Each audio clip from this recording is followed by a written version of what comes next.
for joining us, and everybody else who is with us today on the call to celebrate our staff members. The Clay Studio, I feel lucky every day to be part of this organization, and it is because of the people and the people we serve and our dedication to that. So I want to start with a land acknowledgement that the Clay Studio and its physical building and where I physically am are situated on traditionally the lands of the Lenni Lenape people. In our acknowledgement of the continued presence of Lenape people in their homeland, we affirm the aspiration of the great Lenape chief Tamanend that there be harmony between the indigenous peoples of this land and the descendants of the immigrants to this land, as long as the rivers and creeks flow and the sun, moon, and stars shine.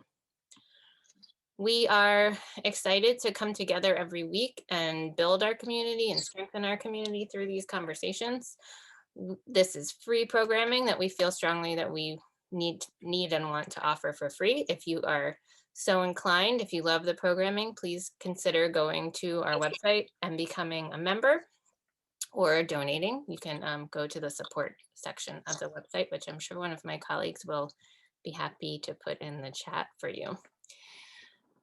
I also just want to thank everyone for being flexible in these days. We are working towards our new building. Hopefully you all have gotten little glimpses of what the construction has brought lately. If you've driven by, you can see that the floor of the second story has been installed. So we're excited to be in our new building in the fall. Now I would like to introduce you to my two guests today. Shannon Jones is education assistant at the Clay Studio. She is originally from Phoenix, Arizona, but has lived in Philadelphia since 2008. She attended Moore College of Art and Design and graduated in 2006 with her BFA in Fine Arts and minor in Art History. 2016, I'm not. What did I say? 6. Oh, sorry. She interned at the Clay Studio starting in 2015, and she became a staff member in 2017. Welcome to Shannon. She's multi-talented, which we're gonna see in a few minutes. Nitza Rosario is community engagement assistant at the Clay Studio, which means many things, but it greatly includes her work for the Clay Mobile program, which I know she's very passionate about. Nitza started her interaction with the Clay Studio in 1993 when she took a throwing class. It wasn't her first interaction with clay because she was lucky enough to have a class, an art teacher in 7th grade that introduced her to clay. And she took that class with her mother, Iris Brown, who is a force for good herself in the neighborhood of Norris Square, where Nitza grew up. And that is directly adjacent to our new neighborhood. So we feel multiply lucky that Nitza is part of the staff and can serve as a really strong bridge to that community, which we're working hard to engage and serve. Welcome to both of you. Thank you. We are going to start with talking to Nitza, and then we'll move to Shannon. If you have any questions for either of these ladies, please put them in the chat and I will read them. At the end, we'll kind of open up. So if you'd rather ask your question in person, you can kind of wait until the last few minutes. But I will first start with Nitza and ask her about when and how she made the brave decision to become an artist as her life's work. And like Jay-Z said, I've been with the Clay Studio since 1993. This is one of my first pieces that I made in 93. I kept it. I was working then for a frozen food company called Honor Foods. I stayed with the Clay Studio until 95. I became pregnant and I didn't want to be around the chemicals, so I didn't take classes in 95 and 96. I had my daughter in 95. And I was just pushing paper. I was working for the city. I was working for a nonprofit called WCRP. And I knew that I wanted to do something else. So in 2014, I found myself unemployed and I didn't want to push paper. I didn't want the office environment. So I went back to the clay studio in 2014 and took Daniel's class on Monday mornings. And again, fell back in love with clay. And I knew that I wanted to work for the clay studio. So I peeped into Jen Martin's office and I said, hey, I want to work for the clay studio. And I just put it in her ear and I just put it out there into the universe, hoping that it would happen one day. And shortly thereafter, Katie was the person who was doing the community engagement for the Claymobile. She left and went back home, and I knew that that was my calling, and I've been there ever since. Since 2016, I've been helping run the Claymobile program. I love it, and I miss it because of the virus. Every day we were going to about 6 sites. Every day we had 2 vans. We were going to public schools, private schools, Catholic schools, nonprofits. At the end, we were going to senior citizen centers. Um, every Wednesday night, I was going with Gerald Brown to Women Against Abuse shelter, and we would create projects with the mom and the children that were there. And afterwards, me and Gerald would just drive home, just laughing, just enjoying our Wednesday nights. Yeah. On Saturdays, I would go to the Juvenile Detention Center with Drew and create projects with the inmates there. And that was also a very special place for me, connected with a lot of the students that were there. And I had very special moments that I can share with anyone about Playmobil. So yeah, that's what I do currently. Because of the virus, I am at the clay studio, loading kilns, learning how to mix glazes, and providing services for the students that are currently coming into the clay studio. So I'm making a lot of friends with the older people at the clay studio, which is pretty cool. Yeah, when we were talking earlier and you said you're getting to know the adults now, I thought that that was fun. And as much as there's things about this and tragedy and difficulty, there are just the way we've had to shift ourselves. We get to interact with different people in different ways, and trying to I think take a little bit of what we've had to dare I say pivot, take some of those lessons as we move forward and integrate them is going to be really important.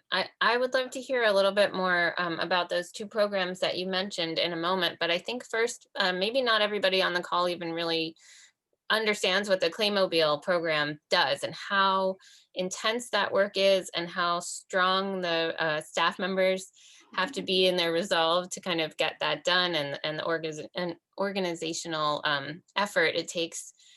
So Megan Lassiter is the coordinator of that program, and she does an amazing job just organizing all these different schools and the teachers and the vans, and how to make sure that we can serve as many places as possible. And then I know Yes. what you do in the studio, Nitza, well, not at this moment, but in the past, is the kind of next stage of organizational magic. So do you want to talk a little bit about what it physically takes to get you and the teachers to the schools and then get the artwork back to those students? Wow. Well, I can talk about EM Staten, which is a school at 17th at Christian, and we were there obviously before the pandemic. And some I don't know how it works in Philadelphia, but a lot of public schools don't have elevators. So one bag of clay is 25 pounds. A case of clay is obviously 50 pounds. That school we had to go up 4 flights of steps. We have to take up everything that we use: canvases, tools, supplies, paints, brushes, clay, and we have to bring everything back down and into the van. So there are some sites that are logistically more pleasant to enter than others. It takes a lot of back muscles and a lot of muscles to do Claymobile, but it's a lot of fun. We get a lot of love. We get a lot of hugs. I met a senior citizen place. Mr. Harold was 83 years old, but was a sharp 83-year-old and made the most amazing things. And we made a nameplate. And when I walked away, he actually had texture inside his nameplate. Mr. Harold, how did you do that? With his fingernail? So it's just the amazing things that you experience during Claymobile that I don't experience anymore, that I miss. Yeah, and that's what keeps you going to carry those bags up the stairs. Oh, of course. Of course. Do you want to talk about, you mentioned a young man named Kadeem at Women Against Abuse and your experience with him. Yes, yes. Again, Gerald Brown and I every Wednesday night would go to Women Against Abuse shelter. Most of the times it was the free time for the mom. We were there for 90 minutes. It was free time for the moms. But a lot of the moms did participate and create with the kids. And there was a gentleman named Kadeem, and Kadeem was special. Um, and then I spent all spring with Kadeem. I spent all summer with Kadeem, and then Kadeem disappeared when I went back in September. But then I went to a school. I'm not going to name the school, but I went to a school nearby, and it was a big school. And there was three. There was it took three of us, and Gerald was one of them, and Drew was one of them. We had 45 students, so we broke us up. And I went around with the kids that I had, and I asked them, had they played with clay before? Had they made something? What was their name? He sat next to me, and I didn't know that he had sat next to me. And when he raised his hand, he said, "My name is Kadeem, and I made a pumpkin." And when I looked down, immediately tears ran down my face because I didn't expect to see him outside of the Women Against Abuse shelter that I was visiting him.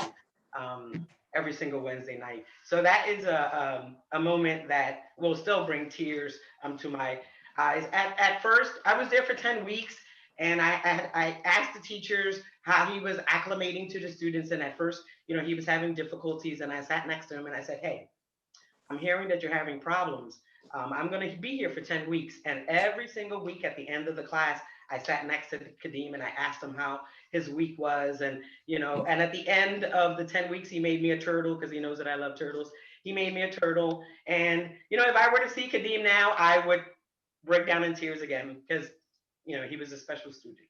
So Claymobile is very, very special to me. Extremely passionate about it. I think it's because I was introduced to clay at the seventh grade. I want to introduce a lot of inner city children to clay. It's something that is not accessible to them, and I think that it should be accessible to them. Yeah, and you said something that I've heard you say before, and I wrote it down because I'm gonna keep saying it and always give you credit that clay heals minds. Yes, 100%. There is a lot of minds that need healing. My mind was one that was healed with clay when I returned in 2014. I desperately needed clay in my life. And I strongly believe that clay will heal a lot of the situations that are going on right now in the world. If we started every meeting with a piece of clay, it would just be an amazing thing. Yeah, we were talking about how especially for these young people who don't feel they have control in their lives, that you can actually Yes. make this do what you say. It's easy just to manipulate it into place, and then to get it back and to be able to use it in your life is so powerful. So, I mean, Yes. just thank you for giving that to so many young people. And another student, Olivia, at Women Against Abuse, was a tiny little girl. And the first week we went around and introduced ourselves and what would you like to make? Because when I go to these places, I ask them, what would you like to make out of clay? I don't go in saying this is what we're going to make. No, I walk in and say, hey, we're here for 5 weeks. What would you like to make? So introduce yourself. What would you like? And she was shocked. Like, oh, somebody's asking me for she couldn't say her name. She couldn't say her name. By the 5th week, Olivia was showing me how to make a pinch pot, and it just showed me how much clay can bring out the essence in a person, in an individual, and just make them happy and proud of themselves. Whenever she would, the next week, that site, because the children go away, we make sure that we return their work within a week. So we make sure that we glaze it and we fire it and make sure that it's back within a week, so that they can see that what they played with clay one day, the next day they can eat out of it, they can drink out of it, and it's just amazing. It's just amazing. Yeah, and that's for everyone who doesn't really know firsthand, getting it back in a week is really fast. Yeah. It's a big deal. Yeah. Thanks so much, Nitza. We're going to talk about your beautiful pottery, but I think we'll talk to Shannon about her beginnings and time at the clay studio, and then we'll come back to talk about your pottery and then Shannon's pottery. Does that sound good? Yep. Great. Thank you so much. Mm-hmm. Shannon, would you I have to, hold on, I'm trying to pin you. Okay. Would you like to tell us about that brave moment when you decided to make your life as an artist? Yeah, growing up in Arizona, I grew up in Phoenix. I went to like an inner city school, and we didn't have an art program. In like, the homeroom teacher in elementary school would like do, gluing and cutting out stuff with us, but that was basically it. So I didn't really have art class or anything like that until I moved to the East Coast. And that was really exciting to like, I don't know, get to try everything basically for the first time. And I don't know, I just had a moment where I was applying for law schools because my whole family, my whole extended family are all lawyers, and that was kind of like the expectation of me. And I was like typing up like a entrance essay for Wellesley, and I was like, I don't want to do this. I don't think I can do this. So that's when I switched gears and started applying to art schools. Yeah. Well, and our colleagues know this, but Shannon and I went to the same high school. That's true. Neshaminy High School. Many years apart. When we were both in marching band. Yeah. Loud and proud bandos. So we have that special connection. And I think it's really interesting to also then think about how you went from like really not expecting to go to art school at all to choosing clay as your medium. Do you want to talk about that a little bit? Yeah, so I don't know. When I decided not to go to art, my dad doesn't really care like what I do with my life. He's like, I don't care what you do as long as you go to college, because he never went to college. So that was important to him that all his kids go. He wouldn't let me have a job as a high schooler because he's afraid I was just gonna get like content, back in groceries. You just have to get like a difficult, a job that makes you want to go to college. Anyway, go ahead. Yeah. And so he didn't mind. When I told all the rest of my family that I was going to art school, they kind of were like, why would you like waste your brain on that? And so I don't know, contrary to like convincing me, to like grow up and go get a real job as a lawyer or something, that kind of pushed me into proving them wrong, because I'm very contrarian by nature. I probably been an okay lawyer. Yeah, and so your first year of art school is just it's just doing everything. It's foundational stuff. And so I don't know what it is about clay. I think it might be, I work in mostly terracotta, and I think it just really reminds me of my childhood backyard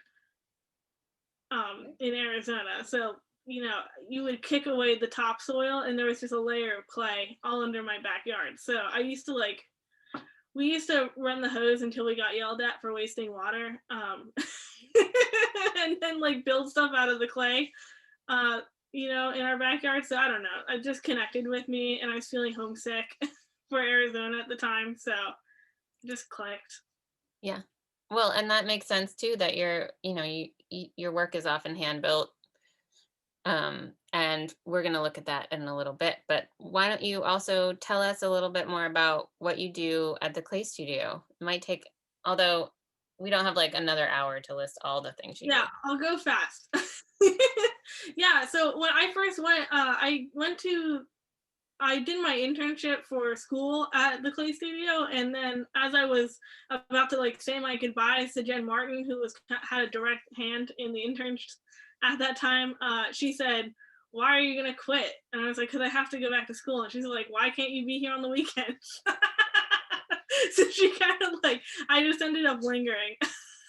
We noticed in both situations here that Jen Martin is a linchpin in helping to get people to stay at the clay studio. Yeah, basically we all do whatever she tells us to do. I think my general like fear and respect for her kind of has pushed me into a lot of directions. Like now I paint the underside of my plates because she yelled at me for wasting all that canvas. That's why you do the bottom. Yep, that's exactly why. So So yeah, and then I eventually got the education assistant job, which has shifted a lot over time. I used to be hiding in a back office where no one would see me. I was then in the school store and then switched to the front gallery, and I did a stint as a Claymobile teacher for a little bit. And now I'm also the membership coordinator. So I'm helping people, you know, I'm trying to foster a community through our membership program. That's an excellent way to say that. And also, Shannon is an excellent clay camp teacher for the kids who come through in the summer. And I know this personally because she's taught my son, Harry. And in order to be good at that job, I know that she's really good at telling jokes. Do you have a joke for us, Shannon? Yeah, you know, I can't decide what my favorite part about Switzerland is, but the flag is a big plus. Yes. Okay. And I'm sure we'll have more later. I imagine she's prepared more than one joke. So this is a big reason why it's good to have Shannon at the front desk as the face of the organization. And I'm interested to hear a little bit more about, you know, what is your favorite part about the Clay Studio and why are you passionate about being a staff member? I think my favorite part of the Clay Studio is that I'm surrounded by nerds day in and day out. Like everyone at the Clay Studio is a total nerd about something. You know, whether it is just straight up ceramics or like chasing the perfect glaze, I'm looking at you, Chuck, or like super into correcting people's grammar, like someone else who's on this call. I can see her face. Yeah. Wait, I don't know. It's not me. It's Lynn. Lynn is. Oh, Lynn's here. Yes, of course. And we got art history nerds, and you know, it's just like, yeah, I just really love like being around everyone who's like, everyone is so passionate. A lot of us, the overlap is we're all passionate about clay, but everyone's really passionate about something, and usually it's about multiple things. You know. Yeah, that definitely is it. You just feel inspired every time I come in and talk to my colleagues. It's great, and that's been something that both is missing from my everyday because I don't come in every single day, but it's sort of extra appreciated when I am there, which is, it's nice to kind of have that refocus. So we'll come back and talk to you about your art in a few moments, unless there's anything else you want to share. Maybe you want to play us over to Nitza with your Dulcimer. I could, or we could do a sing along at the end if you want. All right, we'll save it for the end and do a sing along. That sounds good. Thank you, Shannon. Okay, we're gonna switch back to Nitza. And I think you can see behind her, to her side, there are two amazing, beautiful vessels. And these, feel really lucky to be able to see through Instagram and Facebook how these are growing and how your practice has changed pretty dramatically, I think, over the last year. Do you want to talk a little bit about that? Yes. So as a potter, I enjoy carving my pots. That's one way of me sharing my culture. I want when people see my pottery, I want people to know that a brown face created the pot, and I want them to ask questions about the carvings. Why the carvings? So that's a way for me to introduce Puerto Rico and for me to introduce the indigenous people that live there. So when I first started, my pieces were short. And then this amazing resident artist named Nate gave a one-day workshop, and I took the one-day workshop so that I can get taller and learn how to stack. So this piece here is one that has 1, 2, 4. It's 4 pieces in total, and it's totally carved out. That's amazing. So beautiful. All the way around. And this one, it's 5 pieces. So the bottom, the belly is 2, and then the top, and then the top at the top. Yeah. And the last one is this one here, and again has the bottom, the 2, and then I like making nice, crazy handles on my work. And again, heavily carved so that I can share my culture. So, and I like the black. And just like Shannon, I enjoy the terracotta. Sometimes this is terracotta. Sometimes I put the black glaze and I just wipe it away and allow some of the terracotta to show through. So I also work in terracotta clay. And can you tell us a little bit about the carvings and their meaning? And I will say and admit that it is Nitza's talking about her Taino origins and ancestors that was the first time I really learned about that culture. So it's working. you're Well, spreading. the Tainos were Colombia, and they didn't have an alphabet, so they did a lot of petroglyphs. And if you go to Puerto Rico, you can still find them still in the rocks and in the clays, and you can rub them and take away the rubbing. And a lot of them you can figure out what they were. A lot of them were their sons, crabs, their frog, Turtle. a turtle, just their way of communicating with one another. And they did a lot of swirls in their patterns. And I actually have a couple of pieces. Several years ago, I went to Puerto Rico and was able, my mom had a friend that was an archaeologist, and he took me to a place and I was able to dig up some pieces of pottery that have been traced back to the indigenous people of Puerto Rico. And they did a lot of swirls and they did a lot of bumps on their pottery. So this is what I try and replicate on mine. Yeah. And because of that, because of Nitza and her work, when I saw this article in the New York Times a few weeks ago, it's called Looking for Clues in the Caribbean.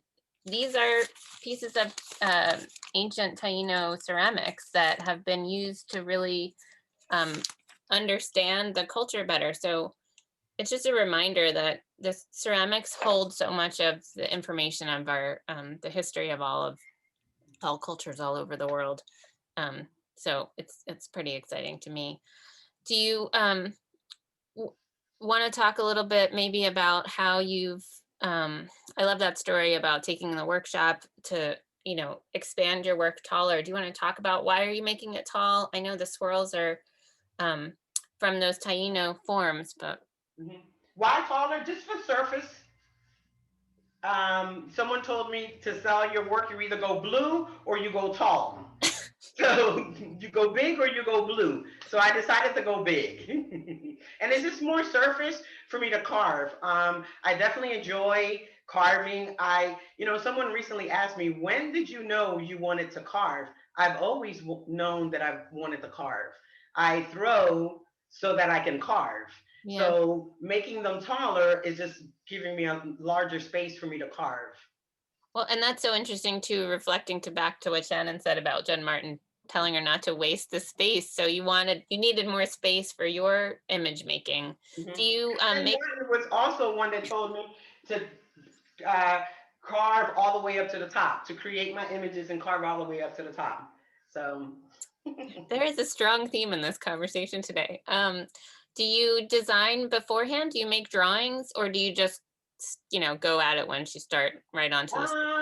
Recently I started drawing. I take pictures. I enjoy posting my process on Facebook. I want people to know that this isn't a picture that you put in through a Xerox machine and at the end the pot comes out. This is labor. And also this, Shannon and I create after 5 o'clock. We work for the studio 40 hours a week and we create after 5 o'clock, and we also create on our days off. So I want people to know that these are, this wasn't bought in IKEA, and these are actually 4 pieces, individual pieces that I had to throw and stack and measure and make sure that they fit properly. And then the handles. So recently I started placing the handles prior to the carvings. Okay. And incorporating the carvings into the handle. And I think that that's a much more elegant look for me. And for the vases. Well, they're definitely elegant. And that was the word I was thinking of when you showed the spout of that picture. That's just... and I think a lot of them remind me of women. The shape of women. Well, yeah, that's a good point too. And what an inspiration. All the women in our lives. And I know your mom is a big inspiration. She inspires me too. Yes. Um, the what was I going to say next? The excitement of the idea of making after work. So the word avocation often comes to my mind. Like your vocation is the clay studio, which we're so happy that we're all passionate about our vocations, our jobs, but that avocation, that pursuit of what you love, that you feel like you need to do that. It's, and like you said, carving wasn't a choice, it's just what you needed to do. Yes. That's the thing that drives the art, that makes someone an artist in my mind. All you need is the passion to make the thing that springs to your mind. So I have so much respect for that. Thank you for sharing with us. Yes, I'm very grateful for the Clay Studio. I'm a product of the Clay Studio. I have not taken a class anywhere else, and I know how to fire kilns. I know how to mix glazes because of Corinne, because of the Clay Studio, and I'm just thankful that they have allowed me to teach, allowed me to share, and allowed me to be an employee and to be there. Well, I know we're all lucky that you're part of the staff and the family, as all of us. We're so grateful to you. Thank you. Nitza. Is she crying? I'm crying a little. You're crying? She told me she wasn't going to cry, but I didn't believe her. Okay. All right, Shannon, you are up next. Thank you so much, Nitza. Now, I can share my screen, or you can. What would you like to show your objects? I don't know. Either works for me. If you want to share your screen, I think it's easier for you to. Okay. Yeah. I will do it. One moment.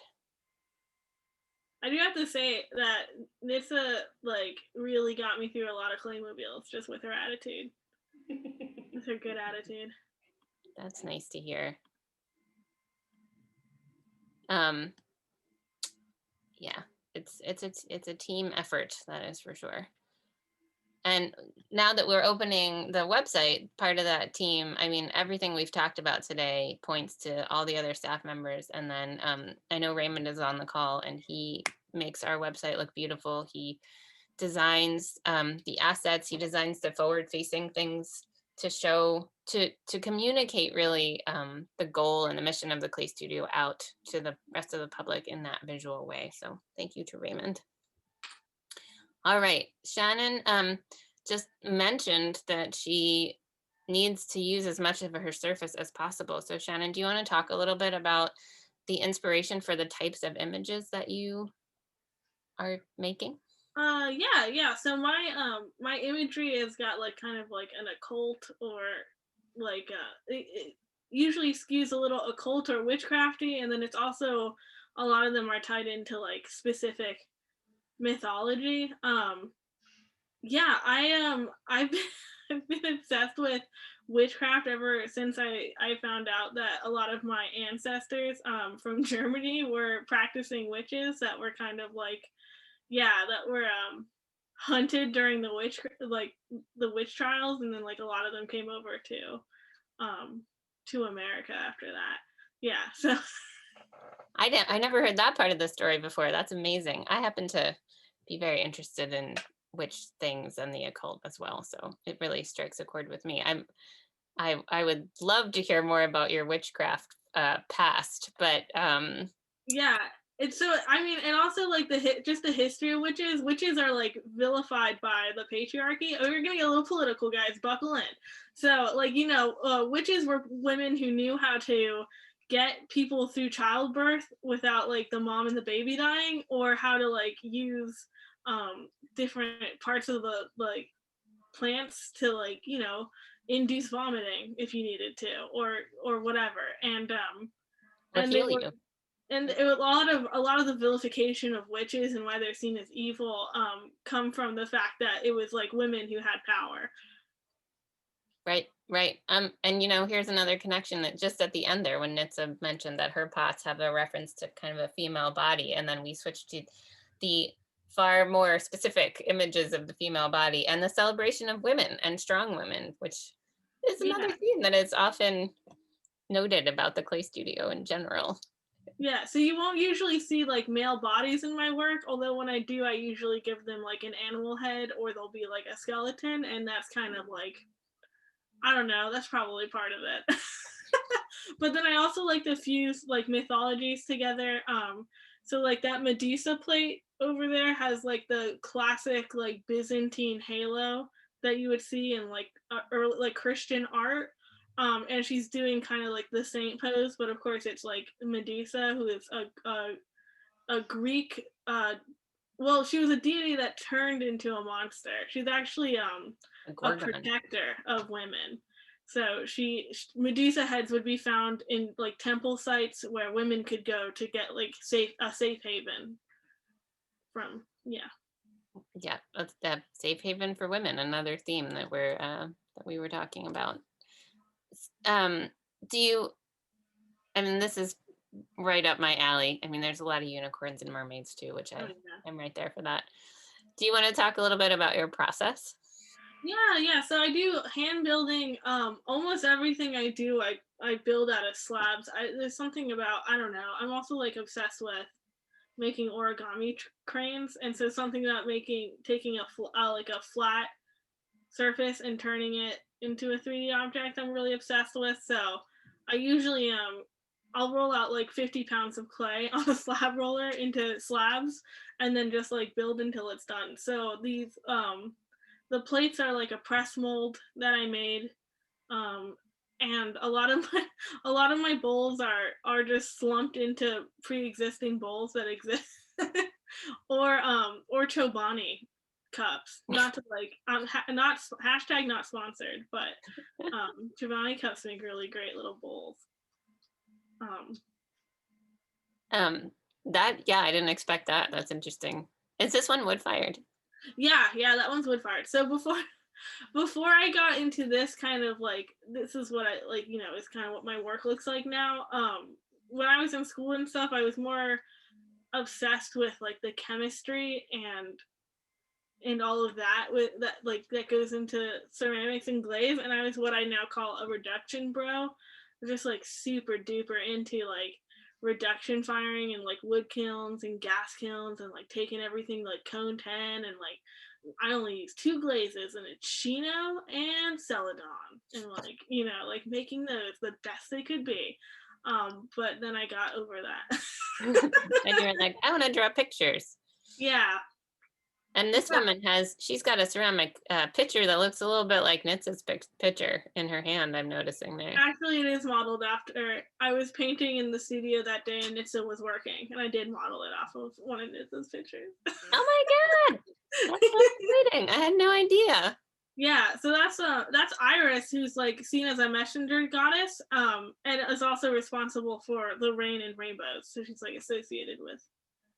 And it's Nitza's mom's name. Yep. Was that intentional? Not exactly, but it's kind of spooky now. Wow, that is, yep. We're gonna let that sink in for a minute. So the larger things are like this one, this bowl, I already clicked on this, but you can see is sort of it's almost like a historic bread bowl shape. Yeah. So these are hand built, and then the smaller ones you said were sometimes press molded. Go back, please. Yeah, even that big bowl is a slab. Yeah, that's been draped. Oh yeah, even like the big bowl you just clicked on, that was draped over like a giant plaster mold. Oh, I see. Okay. Yeah. And then what about your drawing compositions? Are you doing drawings beforehand on paper to plan them out, or are you just sort of letting the form decide what's happening? It's a little column A, a little column B, I think. So there are some there's some less complicated forms, like just someone like sitting is something that you can kind of, I like to use I have 2 different sizes of paintbrush, and I just like, if you press down a little hard, you'll make a perfect head shape, and then if you press down in a different way, you can make like a perfectly portioned thigh. So a lot of times I'm just kind of painting and then drawing, like I'll paint the form as a sketch and then draw over it with the black liner. But Oh, I was gonna ask that. Yeah, the black comes, and you're doing that after. Yeah, that's yeah, that I use this like I just use like this little squeezy bottle that looks like it's for cleaning out a kid's nose. Yeah, and I've done that. So I think that's an interesting reference too, to the idea that you're having the right tools for whatever process you're doing is so important, and kind of finding a tool that assists you, and that and I'm sure that Nitza has her favorite kinds of carving tools as well. Are those things that you've made, Nitza, or do you have you found stuff in the studio that works for you? No, they're tools that I've purchased throughout the years. Yeah. And I'm sure Shannon has your favorite paintbrushes, and you have your favorite carving tools, probably. Mm-hmm. Cool. Do you want to say anything else about your process, Shannon? No, it's like, so if you want to see like a speed painting video, we have one on our website of me painting something and going all the way. Just put it on mute because my voiceover is very bad. Okay. And Raymond actually just put a link to the clay at home tutorials that Shannon was a great major aspect of producing those and getting them online in the early days of the pandemic. Along with the lunch and learns, we were trying to make sure that people had ways to be creative at home. So all of the education staff helped with making those, and Shannon would edit and get them up online. And I don't know if we're still making new ones. The other thing that Shannon is excellent at is being an MC. So if you ever need a wheel battle announcer or a bingo announcer, she's your human for that. So it just happens that I'm the most outgoing of the nerds that work at the Clay Stadium. I'm the only one willing to scream. And on that note, should we switch to hear a little Dulcimer and maybe some sea shanty singing? Yeah, sure. So if we want to do a sea shanty and people want to sing along, I'll teach you like the repeated verse. And then just mute yourself, because unfortunately Zoom is not a instant it's not like, it'll be like weird feedback from me. So but yes, you can, that's true. yeah. Okay, so I'm gonna mute. You want me to mute myself while you're singing? Unless you want to sing. If you don't want to sing, you don't have to mute yourself. But so this is my Appalachian Mountain Dulcimer. It doesn't have a neck. It's like the strangest guitar you've ever seen. It usually sits on your lap, but it's up on the table today.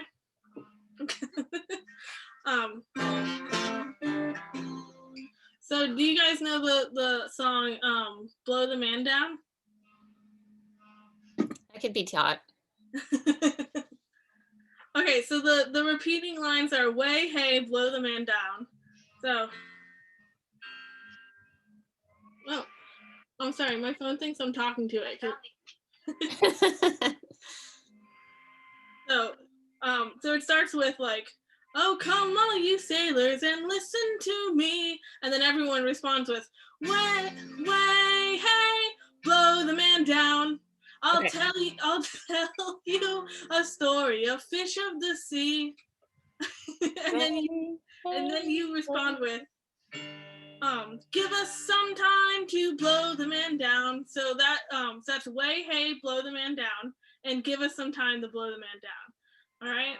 So that's all your prep, and then you'll hear it over and over again. You'll get it. All right. So in the 3, 2, 1. Oh, come all you sailors and listen to me. Way, hey, blow the man down. I'll tell you a tale of the fish of the sea. Give us some time to blow the man down. First came the herring, the king of the sea. Way, hey, blow the man down. He jumped on the poop. The captain I'll be. Give us some time to blow the man down. The next was a flatfish, they call him the skate.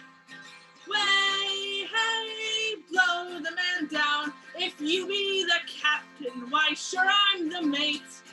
Give us some time to blow the man down. The next came the hake, as black as a rook. Way, hey, blow the man down. Says Says he, I'm no sailor, I'll ship as the cook. Give us some time to blow the man down. Then next came the shark with his 2 rows of teeth. Way, hey, blow the man down. Cook, mind the cabbage, and I'll mind the beef. Give us some time to blow the man down. The last came the sprat, the smallest of all. Way, hey, blow the man down. He jumped on the deck and cried, main topsail haul. Give us some time to blow the man down. Yeah, sea shanties are in. That was amazing. First ever sing along on Lunch and Learn. Yeah, we should start doing more of them. Excellent. Well, I want to switch over to read some things from the chat. And please, if anyone has a question, feel free to unmute yourself, or even a comment or an appreciation of one of these 2 amazing people. We had Nancy Hayes said, Shannon is best MC. I hope you'll do it again. Oh, for the mud ball. Yeah, that was, yeah, she helped for lots of different things. Chuck says, beautiful carvings, Nitza. And as I said, Raymond mentioned Shannon doing the tutorials. Kate said, had a great time, never expected to see shanties. I'm still marveling that you returned Claymobile work in 1 week. I'm continually inspired by the Clay Studio. Jen Martin says, great job, Nitza and Shannon. Yay, Jen Martin. Oh, Cesar says, both artists are so inspiring. Thank you, Cesar. You're inspiring too. Andre says, thanks for sharing. Great to see and hear about the process and history. Anybody want to unmute yourself?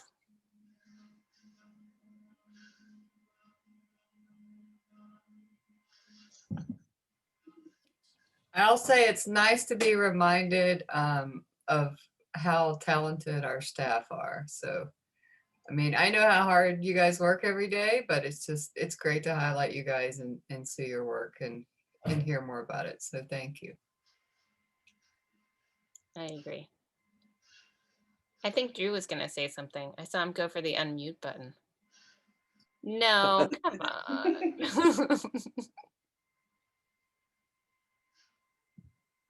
No, you guys are awesome. I see you there every time I go to the Clay Studio. You're always there. It's always nice to see you you just keep the place going. You're like blood platelets flowing through the organism that is the building every time I come by. That is a nice way to think about it. My cats appreciate you too. Oh, we love seeing Chuck's cats every week. Oh, Nitza's sister says, great job, sis. Extremely proud of you, Nitza. All the way from Puerto Rico. She's in Puerto Rico. Wow. She's in Puerto Rico. Thank you for Thank you, joining. sis. Oh, there she is. Hi. Hello. Hi, sis. How's the weather? It's warm, but it's comfortable, not as hot as the summer. It's nice, warmer than here. We're jealous. Imagine. Oh, it's so nice to see your face. Oh, that's great. Love it. All right. Anybody else want to make any comments, or Nitza and Shannon, any last remarks? I'd just like to say I've been a member of the Clay Studio since '86, and through the board, the VP of the board, you know, that whatever, as an artist member, and my devotion to the Claymobile and the video I made. I hope these people have seen that old video, because it's 10 years old now, but it was really inspiring. Maybe they could get a copy of it. But I'm so glad to see that it has so much life still, and energy and dynamic, and makes me want to write another check. Good job, lady. Marianne, that was a really nice way to end that. That was amazing. And we love having you involved, and Marianne's an amazing artist as well. So thank you so much. Thank you. And that's important to note that it was Catherine Narrow, who is the director of education at the time, who thought of the Claymobile, because it was the expense of getting the students to come to the building that really prevented more schools from coming. So she said, well, let's take clay to them. Yeah, it's brilliant. And we still have places from all over the country asking for being inspired and starting their own places. I got a call from the American Museum of Ceramic Art in Palomar, California, right near LA. And they've written a grant and they have asked for our feedback so that they can really use the Claymobile as a model for their program. So that's something to be very proud of. Thanks, Marianne. I just wanna thank the artists for let us be this close to them. First of all, the pandemic forced you to show us your house or your studio, but the other hand, to be this close and hear from your personal experience. We always see you like running like maniac working for the clay studio, but for me this is the first time I got the chance to see your work close up. So thank you. Thank you, Cesar. And Cesar is working with us on a project for the new building. And we're so grateful to him for being involved in that. So thank you. Well, thanks to everybody. I am so honored as usual to get to talk to amazing artists and, as I said, share this clay studio and my colleagues with the rest of the community. So come back next week. We're going to be talking to Gerald Brown and Mike Tavares, who founded the Clay Siblings Project, which is another amazing organization that's just birthing, just like the Clay Studio in 1974. You have an idea for something, you do it, and it works. All right, so have a great day, everybody. See you next week. Thanks, Nitza. Thanks, Shannon. Thank you. Bye, everybody. Hugs. Bye. Bye, Nitza. Bye. Bye, Mary. Thank you guys. Bye-bye. Bye, Chuck. Bye, Maria. Thanks again. See you guys later.